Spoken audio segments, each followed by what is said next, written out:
You can't do everything on every piece of land, but you can do something on any piece of land.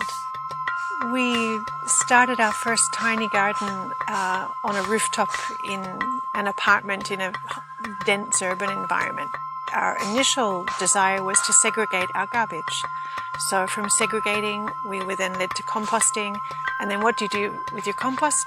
Stick some seeds in it, grow some food. We've been at this for the last 7 years, I think now. Living like this wasn't really something that we'd perhaps encountered many examples of. It just slowly evolved bit by bit.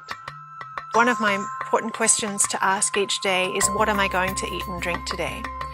And I think if we all address that question, we'll see very quickly that there is very little in our control, whether it comes to food, water, and then extending to fresh air and the environment.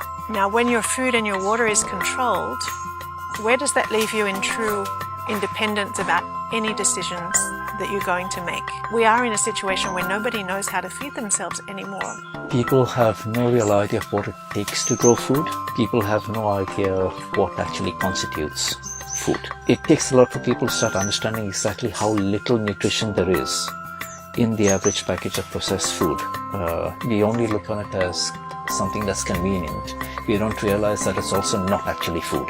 For me now, getting up, jumping in the car, driving to a supermarket or a market, picking stuff up, coming home, getting rid of all the packaging, storing it in the refrigerator is the absolute pole opposite of what I call convenient. I want to pick up my basket, walk out the door. Every time I walk out the door, I will come back with a minimum of 20 species and the nutrient diversity that represents. Sometimes I'll eat it straight off the bush. I'll literally walk through the garden grazing. By the time I'm done, I'm done. No washing up, no prep, no storage.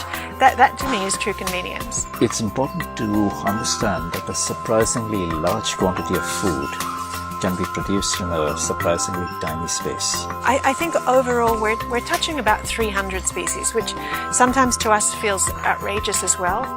At the moment, we're focusing on developing a couple of, let's say, model spaces where everything can be demonstrated, that we're able to show the progression, from standard barren to productive and green.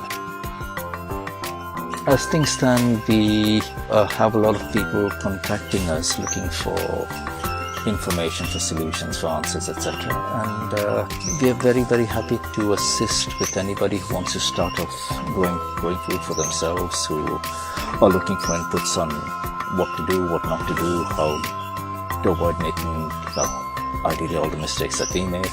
There are so many ways that every single person with their talents, affinities and comforts can contribute. It's up to each person to one, accept their responsibility for their own health, food and environment, and it starts right here in our own homes, our own communities, our own regions, and spreads out. This is Rosie Harding and I'm Peter Fernandez. She's an eco-champion for Goa and I'm told I have to be one too.